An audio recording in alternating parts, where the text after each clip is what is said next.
Hello and welcome to I Want to Fight Araki, a JoJo's Bizarre Adventure close analysis podcast. I'm Thomas, And I'm Emily. and today we are diving into Season 1, Episodes 14 and 15, Battle Tendency Episodes 5 and 6. One day I will probably mess up which Battle Tendency episodes that we're covering, but not that day is not today. How do you So, know? so with all that said, let's get into the summary. So, we open on a restaurant in Italy. As Jojo is freaking out over the local squid ink pasta, he is mocked by a blonde-haired man, and so Jojo decides to teach the man a lesson by poking him with some hamon-charged spaghetti. What However, an the spaghetti... interesting way to start this off. I just had to point that out. I know.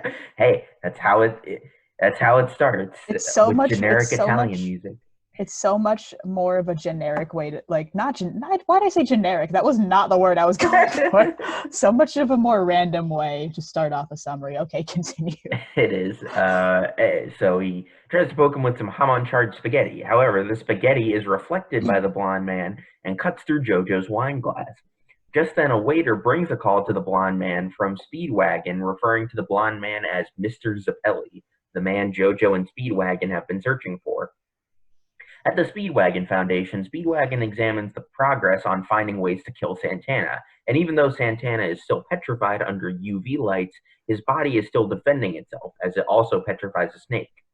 Jojo's Speedwagon and the Zappelli, Caesar, meet up to compare notes about the Pillar Men, but Caesar, frustrated by Jojo's attitude and ignorance about his heritage, decides to challenge Jojo to a duel.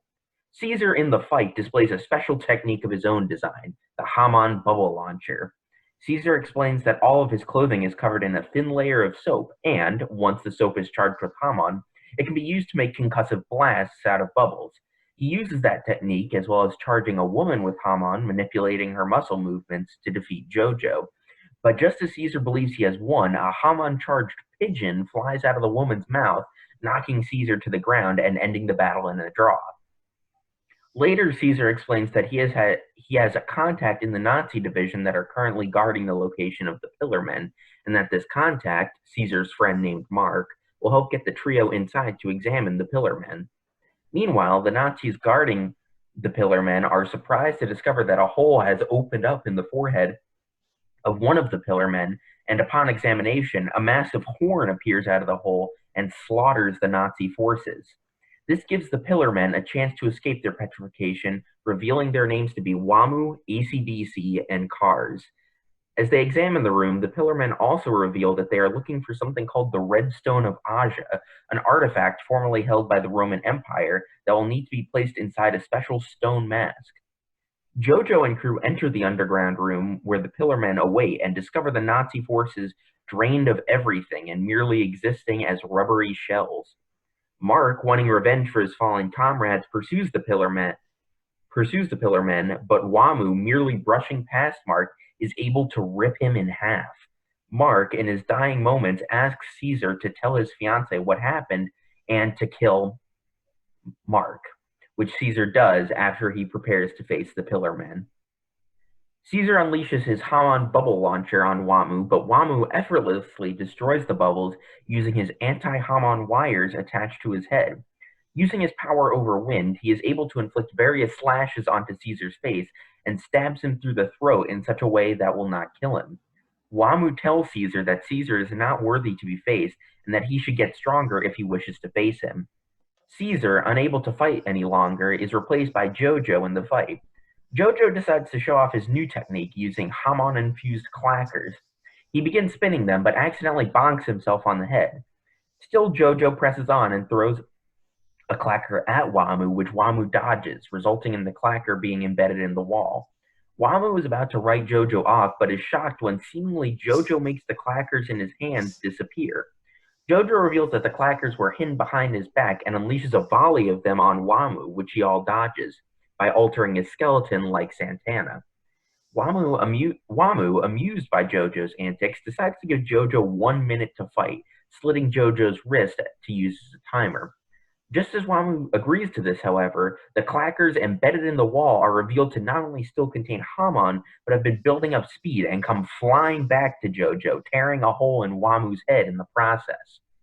Wamu, ashamed as this is the first time he has ever been hit, does not fight back at first, allowing Jojo to unleash tons of attacks onto the Pillar Man. After taking a sufficient beating, Wamu counterattacks by unleashing a powerful windstorm performed by twisting his arms incredibly fast in opposite directions. Jojo is severely injured, but I'm sorry, I don't know what that sentence is. Jojo is severely injured but survives the assault. However, Wamu believes that he is dead. Wamu then turns his attention to Speedwagon and Caesar, saying they must die for bearing witness to his dishonor. Jojo is able to sneak away over to a minecart by playing dead. Caesar, witnessing this, believes Jojo to be a coward, but this is all part of Jojo's plan, as by banging on the minecart, he draws Wamu's attention away from Speedwagon and Caesar. Jojo then pulls a lever to send the minecart down the track.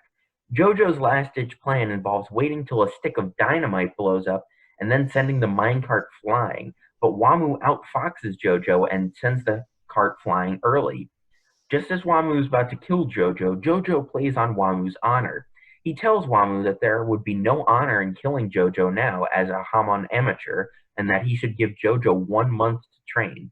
Wamu agrees, but as insurance, places a ring around Jojo's heart that will release a poison in 33 days should Jojo not retrieve the antidote from Wamu. AC/DC, intrigued by this arrangement, does the same as well. With Jojo having bought himself 1 month to live, the Pillarmen leave in pursuit of the Red Stone of Aja. End of episodes. This is a funky couple of episodes here. As it usually is. It's always funky. Speaking of funky, the Pillarmen sure have a wild theme. It's like techno Aztec. It's good. As techno. One thing I've consistently noticed is that you got I could go on for quite some time about how good the animation is, but the score and the soundtrack is just good. Yeah. I've never seen an anime that has so many distinct character themes before that are so easily recognizable. And we are not even at the most I feel like either part 3 or part 5 has the most banging character themes. Oh yeah, you got the Pillarmen theme, which is a big one. Then you got Jotaro's theme in part 3, which is actually pretty recognizable. Another recognizable one is Dio's theme in part 3. It's less recognizable, but it's still if I hear it, I'll know it. Yeah. And then but it's not the first thing I think of when I think of cool themes in JoJo. Then you got Kira's theme, the absolute monster that is Kira's theme. That I'm gonna go once we get to part 4, I'm gonna go on one single tangent on why that is such a good theme for him. We're gonna fill the whole hour that way. It fits so well for a surprising multitude of reasons. And then you got, of course, part 5 has several iconic themes, especially the TikTok song. Absolutely. It's a TikTok song, of course. It's cursed. So did you have a specific thing that you wanted to get into regarding these episodes right off the bat? Yeah, I'm trying to figure out. There's so many little things that I wrote down, but I'm not sure which one I want to start with. So do you have something you want to okay, start well, with? why don't we start with the biggest addition that these episodes bring, and that is Caesar. So again, we've spent a lot of time talking on this podcast about how part 2 is all about subversing what has happened in part 1, and Caesar is sort of a continuation of that, but it's got a little bit of a twist to it, whereas Jojo, or Joseph rather, is sort of disconnected from a lot of the Joestar lineage and things like that. Caesar is the complete opposite. He is all about being a Zeppeli, having pride in the Zeppeli family, etc. Whereas William in part 1 is, he gives up being a family man so that he can pursue the mask. Whereas Caesar, his motivation for, fighting vampires and, evil and stuff like that is because his family did it. And I think we can sort of get into this. I don't know if it'll be the next episodes we cover, but maybe the episode. I think the episodes after that. So two episodes of this podcast time. We'll get more into it, but I guess I'm just kind of wondering, because they spent a lot of time setting up Caesar and JoJo as foils for each other, and I guess I'm just kind of wondering why that is. Why Joseph, who is sort of the trickier, dishonorable type, is our main protagonist, whereas Caesar is, I mean, Caesar is a protagonist, but he's got a little bit more spite directed at Joseph in these opening episodes. There's a lot to unpack in what you just said. The first thing that like I immediately thought of when you were talking about that was something that I didn't notice last night. I like kind of noticed it, but like I didn't like fully realize it until right now, was that it's interesting to see that, like, you know, our boy William back in part 1 wasn't really dedicated to his family, obviously, because he No, not kind of at like all. left them behind. And it's funny that Caesar, as a person who like thinks family is such an important thing, that he would idolize his grandfather, which would make sense because that's his family, but at the same time it doesn't make sense because his grandfather didn't have that same like family's the most important thing sort of vibe about him. Mm-hmm. Like the exact opposite. And I feel like I don't know. I'm trying to like organize my brain, which is not a thing that happens often. Well, I think there's a big sort of theme of, in these episodes in particular, but just the season in general, of like nationalism. I almost feel like is Oh yes. something that's explored a little bit. Obviously, von Stroheim is very nationalistic, and then Caesar, I feel like, is another good example where he is very proud to be an Italian. He's Like just not a dick about it. he's kind of a dick about A it. little, not as much as like Nazis. Yeah, yeah, exactly. But he's like, I'm an Italian. Italians believe in family, and like that's part of the reason why he dislikes Joseph on the outset. Is like he's like, this guy doesn't know anything about his family. He's just kind of, I mean, Caesar thinks Joseph is like a fool, um, and it I'm just It sort makes of thinking sense at about, first glance. yeah, I mean that's like the initial impression he has of Joseph, and I'm sort of thinking about how this works with Joseph's character, where you know uh, Joseph is like presumed to be the fool. He's presumed to not care about his family because he is so silly in his actions and is just like a massive goofball, doesn't take anything seriously. But we know that's not the case. We know that Joseph is very dedicated to his family. I mean, really, he's more motivated by his family than Caesar is, because I think while Caesar is, he wants to stop the Pillar Men because they're evil, they're a force of evil, they're going to destroy the world. Joseph's motivation for stopping the Pillar Men is that, but it's also, like we said, I think last episode, where his motivation is he wants to stop them from taking over the world and all that jazz because his family lives in the world. It's not for the sake of being good, it's for the sake of his family. Um, so we got more of these themes of perception, things not being as they seem for both um, Caesar and Joseph. Um, yeah. I do have something to go off on that sort of comes out of that about Joseph's character, some perception and all that. It's okay. I'm trying, like, my notes are so unorganized. It's not even funny.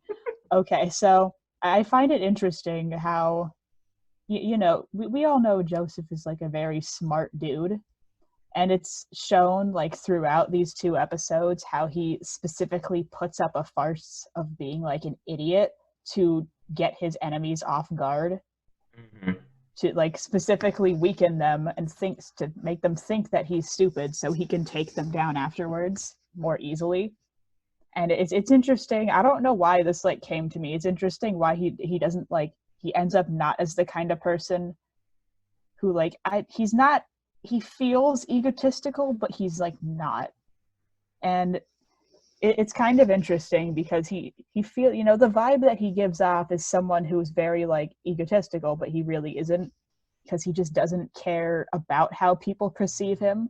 He Mhm. uses how people perceive him as a dumbass to his own advantage, and he doesn't care that for a hot minute people do indeed think that he is a dumbass. It's, I don't know why that just like came to me. It's also, speaking of egotism again, it showed that he doesn't like people that are full of them, like that are full of themselves. Like that's like the first thing that happens in this first episode. It's like he's like watching Caesar just being, you know, Caesar's kind of a bastard. Mhm. Like we everyone thinks like, oh yeah, Joseph is a big bastard, but Caesar's has like lots of bastardry going on there. Like he's like literally just like swooning this woman, Yeah, and every Joseph time. is just like literally just like, how is she like putting up with this stupid act of his? And he just like gets so like peeved at this site because he just doesn't like people that seem like they're full of himself, and that comes in later with the Pillar Men. You know, thinking about it, every time we see Caesar in these episodes, he's basically with a different woman.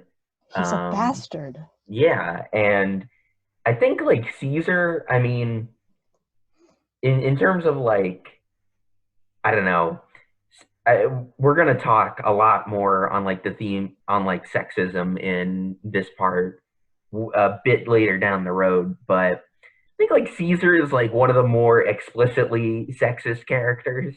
Yeah, that's Um, fair. Even more, I would even say like more so than Joseph.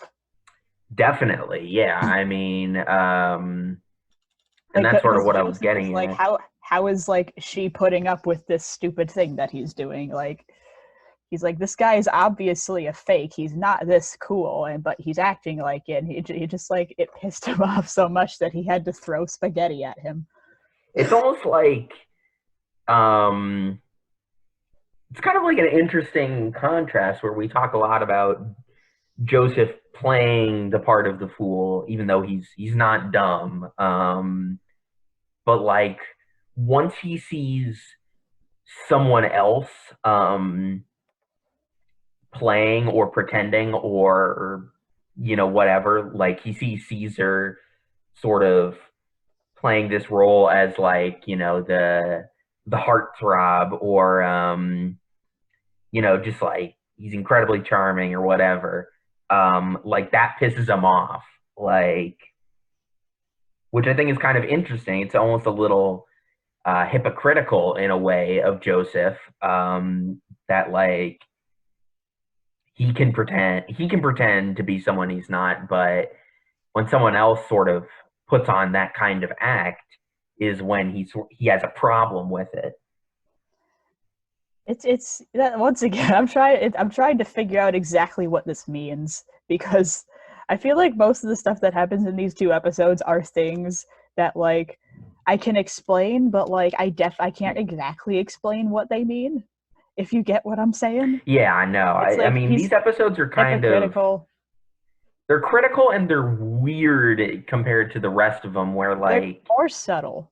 more subtle. It feels like because the past couple episodes we've sort of been things have been moving at a much quicker pace, whereas now, I mean, we're basically spending these entirety of these two episodes in Italy and just having everyone catch up, take a breather, introduce Caesar, and introduce the Pillar Men, um, which I mean, I know you're sort of figuring out what you want to say about Caesar and Joseph and all that, but um, maybe as long as we're on we can sort of transition to the Pillar Men. This is the first time we get to see the main villains of Battle Tendency. That Actually, being before we hit up the Pillar Men, I have like one thing to say about what you said before.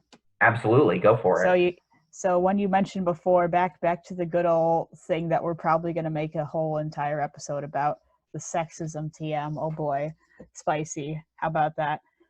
Um, Look so forward to the sexism. one thing that I, one thing that I noticed, like that I don't think I mentioned in previous episodes, even though it happened in like the second episode during the fight with Straitso, was like, you know, obviously the hostage that Straitso took. Afterwards, this is why I went on that whole tangent where it's like JoJo feels less like malevolently sexist than a lot of things, but Hmm. at this, because it doesn't like, Joseph is condemned for like his dumb actions of like being sexist, kind of like he's only really condemned for it once, like right after when he sort of rescues slash doesn't rescue that girl, and she just like slaps him and says, you know, pretty much, you know, tells him off for it, says, I'm pretty sure you like, I forgot, oh my god, I'm trying to remember what he said. He like said something like sexist to her, and then she was like, I bet you treat all women like this, you like asshole.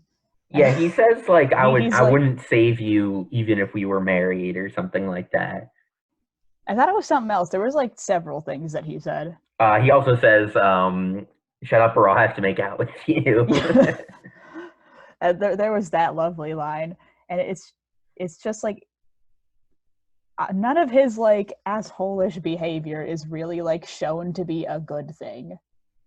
It's Hmm. like she says afterwards, like immediately, like, you suck. Why are you doing this? But it's so. But at the same, oh my god, I'm trying to figure this out. This is just, it's a lot more subtle in these two. I'll have to save it for the big sexism episode. um, Because this was like a thought that I had like several weeks ago that I like forgot half of it. okay. Um, It's like the show condemns him for his actions, is I guess what I mean. hmm. Which is why it doesn't seem as malevolent as some other things I've seen. Yeah, I mean, it, It's like Joseph is shown to be a flawed person. I mean, there's a difference obviously between characters being sexist and the work itself being sexist. Yeah, and I would like to go on two different tangents about that when we get there, but not Yeah. right now. I mean, I think, I mean, we're trying to figure this out. We're trying to work through it. I Maybe like it's how both of that us are just like trying our best today. It's just it's not happening, but we're doing our best. we're gonna try and make it happen. I'm gonna try and say something smart. It probably won't be smart, but we're gonna give it a shot. That's how I So, feel today. so, so we have Joseph, who is sort of called out for his some of his more sexist comments, and we have Caesar, who is he makes a lot of sexist comments, but he's not really called out for it. I mean, Joseph kind of calls him out a little bit, Yeah, Joseph is the one who calls him out a little bit, but I mean, which is even ironic. then, not really. Um, and Caesar's kind of the fuck up of these episodes. Um, He remains kind of a bastard. yeah, Caesar, we're introduced with him. He's got this, crazy, Hamon technique. He got these like awesome bubbles, and it's really powerful and cool. And like even like Joseph is envious of the fact that this guy has a special technique. And I like feel like Caesar that's go, probably why he's like feels contempt for when he puts up an act. It's hmm. like it's like him being hypocritical, ah, but it stems from jealousy. I don't know if it necessarily stems from jealousy.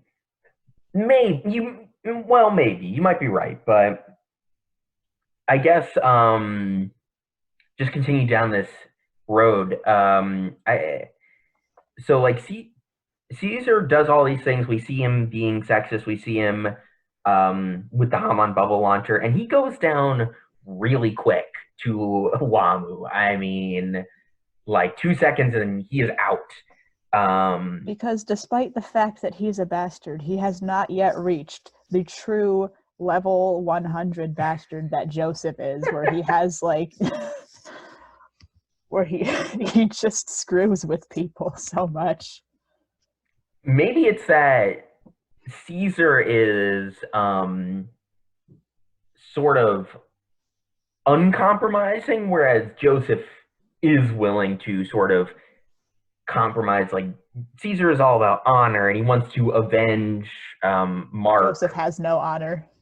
Yeah, Joseph has no honor, and that's why he wins, and that's why he is. That's why he's willing to put up this fake persona. Well, it's not entirely fake, but this slightly, the playing the dumbass. Right. He's willing to embarrass himself to win, and Caesar is not willing to do that. Exactly. And something that Wamu says is he's talking about all the members of because like one of the things we learn in these episodes is that like Haman derives from this like ancient tribe. Wamu talks about killing the members of the Haman tribe, and he says that like what Caesar says, like, I'll avenge my friend, I'm gonna kill you, stuff like that. Wamu says like, do you know how many, like, he says something effective like, do you know how many members of the Haman tribe have said that exact same thing? And like Caesar is like just playing the same song over and over again. Nothing about him changes. He doesn't change his attitude. He doesn't, like, in and out of combat, he doesn't change who he is. Whereas Joseph does in certain ways. I mean, Joseph, he starts out disrespecting Caesar, and he slowly does gain more respect for Caesar. He is willing to always try something different. He's willing to, I mean, even like the clackers, which, by the way, when he uses them in this fight, it's the first time he's using the clackers. And like, hey, like, he gets bonked on the head with them, but like that's what gives him the edge, is like Joseph is like willing to change, and like it could be like small sort of instant changes just to like fit the fight, but I think that also sort of reflects who he is as a character, is that I mean, especially what we're going to see of Joseph as we get away from part 2 and into part 3 and part 4 is that, I mean, he's a very developed character. He changes quite a lot throughout the series, and I think maybe it's sort of a commentary on that. Like, people need to be able to grow in order to face adversity, and like sometimes that growth comes in the form of being a shitlord and like playing a dumbass, and that's why he's immortal. Exactly. But that's what, you need to grow, whether in whichever form that sort of takes. I have something to go off of that lovely moment you brought up where I said something smart. Hooray. Yeah. I'm about to, now you said something smart. Now it's my turn. Ooh, we're both allowed one brain cell today. That is all. I'll pass it back to you.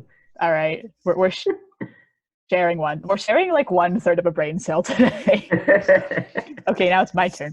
Okay, so the moment you brought up where you got Wamu, who's like, oh yes, I've heard that same thing before. You know how many times I've heard the members of the Haman tribe say that to me before. And back to when I said, like, brought up the point how Joseph is sort of, he himself is not incredibly egotistical. He's not, full of himself. He kind of gives off the vibe that he is, but at the same time, he also is shown to not really be, because he doesn't really underestimate his enemies. He's, very aware of the people around him, and that's shown through his ability to read people very well and predict exactly what they're going to say. And of course, the reason why he's especially ready to fight the Pillar Men at first is because of how full of themselves they actually are, simply brushing off Mark, who is, by the way, the softest Nazi. um, they just brush him off completely after killing him. They see themselves, they believe themselves to be so much higher than the humans, to the point where, for this a similar reason why Caesar sort of peeved him a little bit, except that these guys pissed him off even more because they were like terrible and they also pose a threat to the whole world. It's interesting how Wamu sort of, after like hearing the same thing over and over again, was also okay. Wait a minute. I'm trying to read this because like I lost where I was going. You're almost there, Emily. I'm almost there. It literally, I had it and then it like died. The brain cell, where did you go? No, I lost the brain cell. Okay. Yes. Okay. Here it is. The Pillarmen, they laugh at Caesar's pain because all the Haman users they met before say the same things. This predictability, that the predictability is why Wamu sees them as weak. And it's just an interesting duality with Joseph's signature move, being able to predict exactly what someone will say before they say it. It's funny that Joseph is the one to defeat all of the Pillarmen, all four of them pretty much by himself, when he has this like same sort of vibe about him. I'm trying to like, I put two and two like together last night when I was watching this, and then it like almost went, I had like a second point to go off of this, but I forgot what it was and I want to die now. Yeah, well, that's my brain cell for the day. I'll try and help you. Just like if it comes to you, just like feel free to interrupt. Okay. But so yeah, it's almost as though like, so Wamu has the line about oh, you're so predictable, Caesar. I've heard this all before. But like that in and of itself is predictable to Joseph because he's like, look, man, like you think you're better than everyone else. You think that like the world owes you everything and stuff like that. It's like there's a million of you guys. It's like I'm I'm going to beat you because there's so many people who philosophically act like the Pillar Men. Um, I mean, Joseph knows what buttons to push. I mean, he even says to like get himself, the 1 month to train, he thinks to himself like, oh, like I totally pegged Wamu for the honorable warrior type. Like all the way back, like I mean, before the whole minecart and all that, like I mean, Joseph knew exactly who Wamu was in terms of philosophy, and because of that, he knows exactly how to outfox him in these sort of situations. Um, I sort of figured out my point a little bit. okay. Okay, so basically it's just like the main like big sentence that I wanted to say was along the lines of the Pillarmen see themselves as above humans, and Joseph's like ability to be like, hey, you guys aren't as cool as you think you are, just one ups them and takes them down a peg, basically. That was just like the thing. Yeah, I mean, I think that's a great point, especially because like Joseph acting like a complete moron and dumbass. Yeah, he was like, hey, this moron can take you down, and that becomes like the big like ending thing to part two. Like, haha, this moron took you down. You thought you were so smart. Exactly. Which is one of the absolute great things about part two in general. It's like my favorite thing about part two, honestly. It reminds me a lot of, I mean, not to go off on a tangent, but like I think maybe the reason why part two resonates with me so much is that it reminds me a lot of Spider-Man. Joseph Joestar does, and like Spider-Man is my favorite superhero. Like the great thing about Spider-Man is always that he's always quipping, like always making fun of the situation, and like that like pisses the bad guys off, and like that's satisfying to see.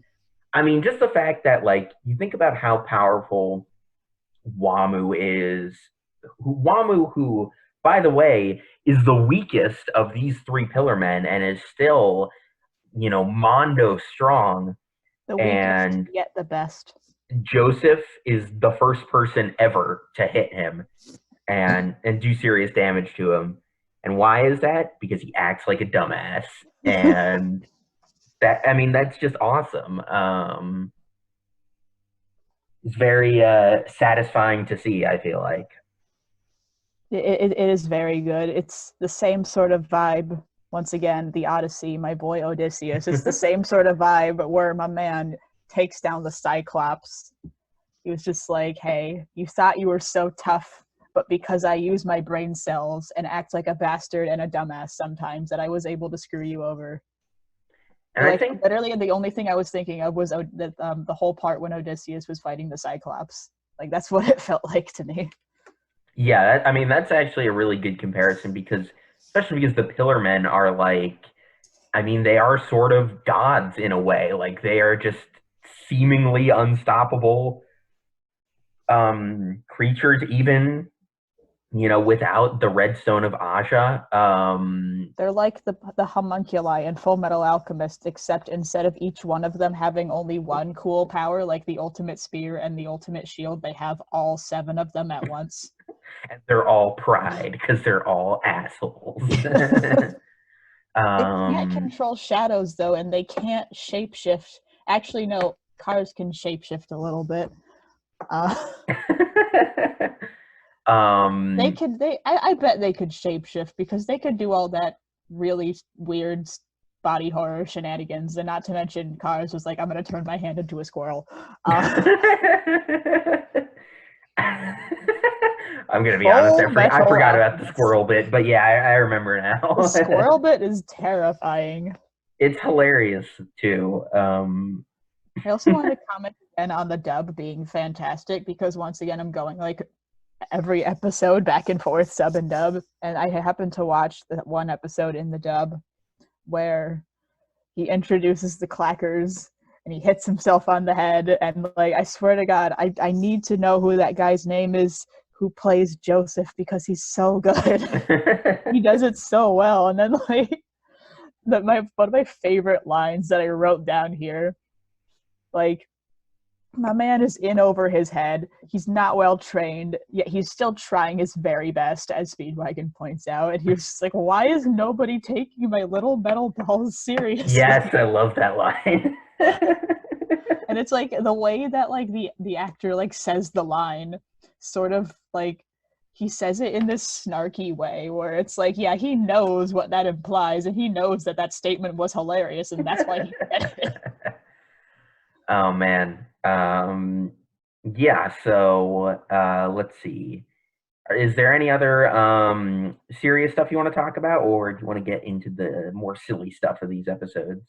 Ooh. I think I feel like I have a few more serious things, except I forgot what half of them. Oh wait, no, I don't. I know what half. I know what they are. Okay, Okay, let's get into so it. we get Okay, I'm trying. Well, there's two. I'm trying to figure out which one. Okay, so first one I want to comment on was about the animation, and that I think it during like the whole beginning part with Caesar, they just animate Joseph's mannerisms in such a specific way Hmm. where he doesn't say much at all, but like what he said, like what he thinks about Caesar is very much like animated in his like little actions. Like, I don't have any specific examples that I wrote down, but if you remember that, do you remember that where like they just sort of animated it like him like making like different faces or just doing just things Yeah, when that were visual and not him saying something that obviously showed that he was getting like pissed off at like the kind of person he assumed Caesar to be. when they're all hanging out, waiting for Mark to take them to the Pillar Men, that's definitely a moment that springs to mind. Where he's just kind of looking at him like, you know, he's just glaring at him basically, and like yeah, there's like a lot of little moments like that. And I just appreciate that. That's Hmm. all I wanted to do. Um, what else we got? And just another weird, like, I know all the mannerisms are also very exaggerated, obviously, like the way that Caesar sits in a chair. Yeah. He jumps in the air, poses, then falls into the chair. And surprisingly enough, like they sort of like, I'm not sure if this is breaking the fourth wall a tiny, like just the slightest bit, or Joseph is just like, that's so extra of him to sit in a chair like that. And that's another thing. And also we got Wamu. Oh boy, he's the best of the Pillar Men. Hmm. He's like the most developed out of all the Pillar Men. I have written down here, Wamu's the best. Don't at me. Just don't.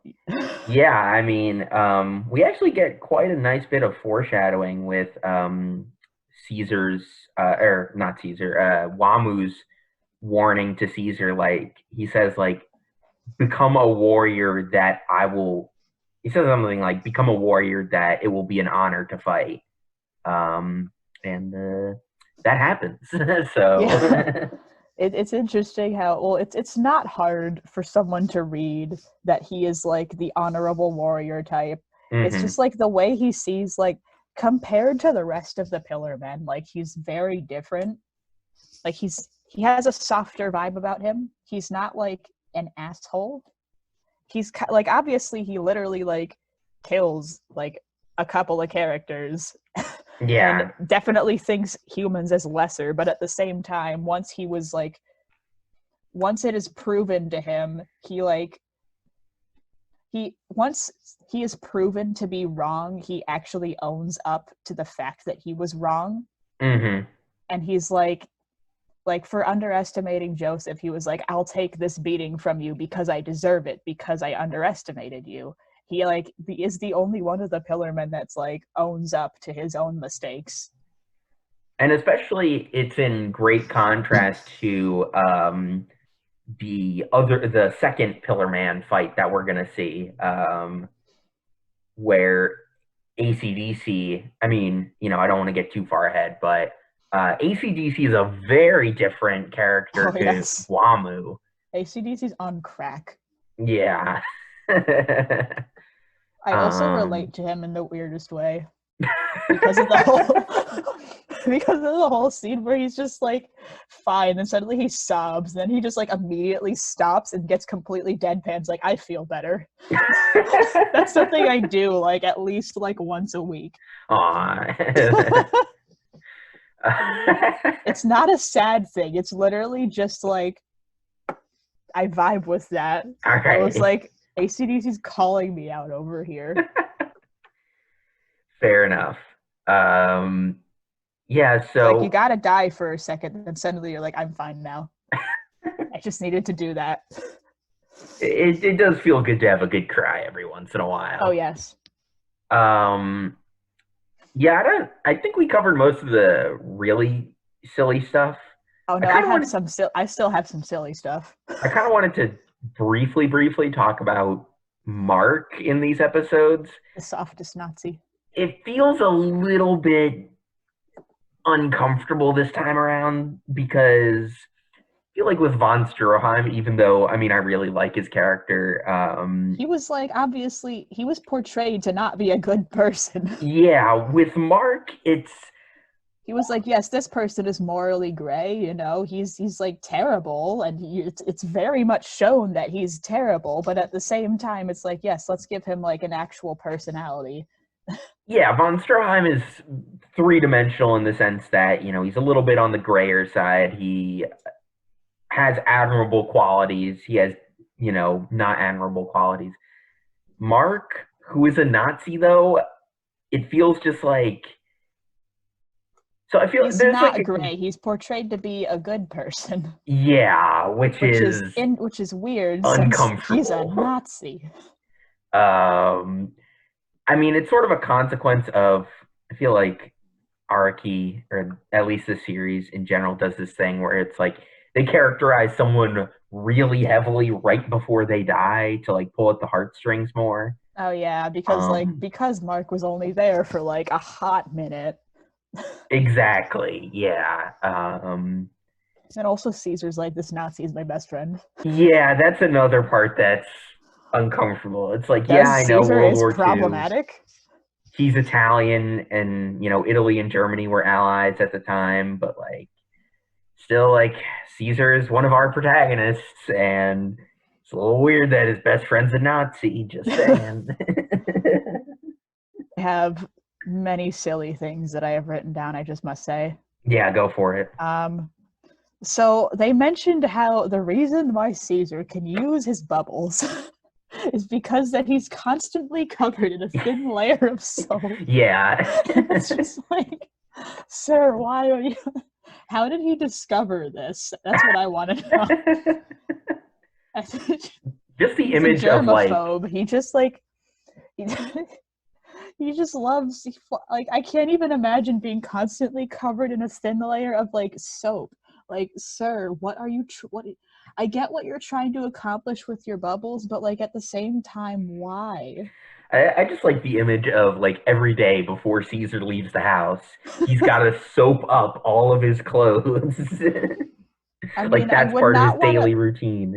I mean, and he's constantly like holding women, and it's like I don't think I would want to be held by that.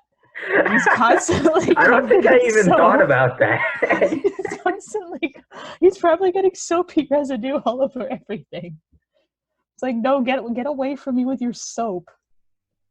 Even though it's a little bit creepy, I also just think when Caesar, uses Haman on that woman so Oh, that that was weird. Wait, it's what even weird, is a but it's Haman spell? How did that shit just doesn't add up.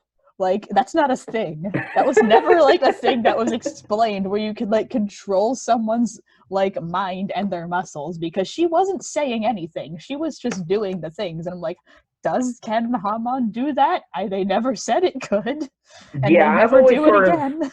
inferred it to be that she is that Caesar is like controlling her muscles. It's not necessarily her brain, But but she's not like saying anything. you're right. Yeah. And she literally just acts like a robot. Yeah, which is sort of it's like the Terminator, you know? It's I like also have written down here a lovely thought that I had while watching it. Pigeon in her mouth, pigeon in her mouth. This woman she likes, pigeon in her Yeah, how does mouth. he get the pig? I mean, I understand like Joseph's supposed to be How crafty does and one fit an entire pigeon in your mouth? I've seen pigeons. You've seen pigeons. We went to college in a city. We've seen pigeons, okay? You can't fit one of those in your mouth. I mean, and It's also like unsanitary. And when also, it doesn't fit. when did he have time to do that? Because Yeah. we see exactly what happens and like suddenly she just has pigeon in her mouth. I mean, it's just like, it's another inside joke that me and the boys had where we would wander around Boston Common and try to catch pigeons in our mouths. Remember that? When we plan to go full feral and just go and eat pigeons.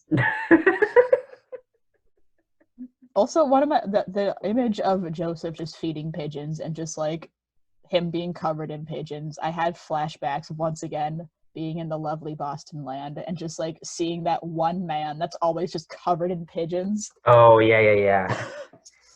I These think are it's my people. um I control them. Whoever controls the pigeons controls the world. carrier pigeons, a controlled mail system.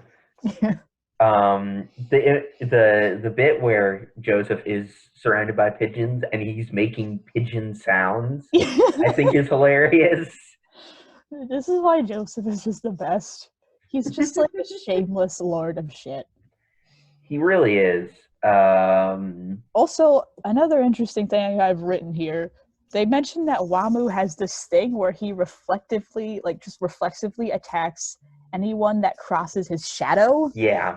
And it's never brought up again, except for that one time where he like accidentally attacks cars because like he walks through his shadow, and Wamu's like, you need like to give me 10 lashes, master.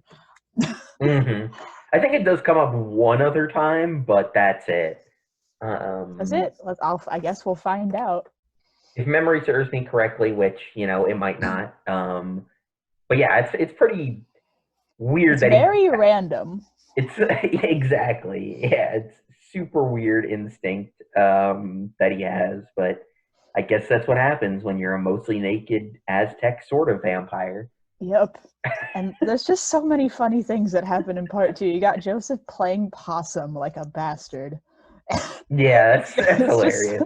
It's just so good. And it's just I also wrote down another lovely quote from that episode that I watched in the dub, where I'm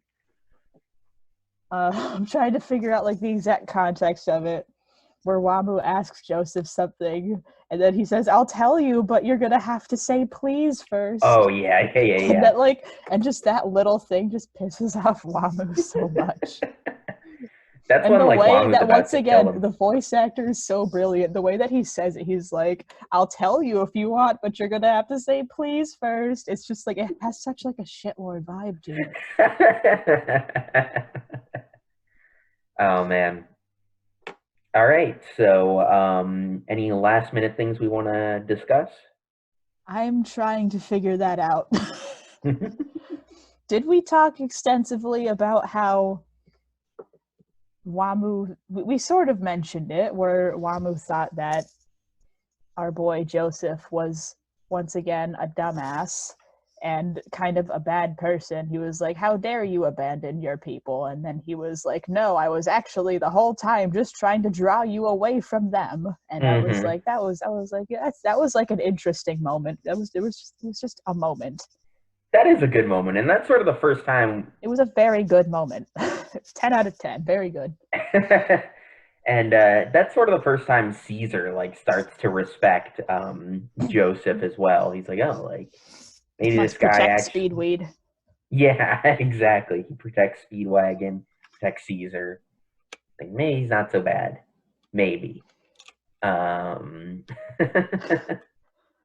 Yo, these next few episodes, the fight with ACDC, Oh my cars god. just existing, that's gonna be some funky times.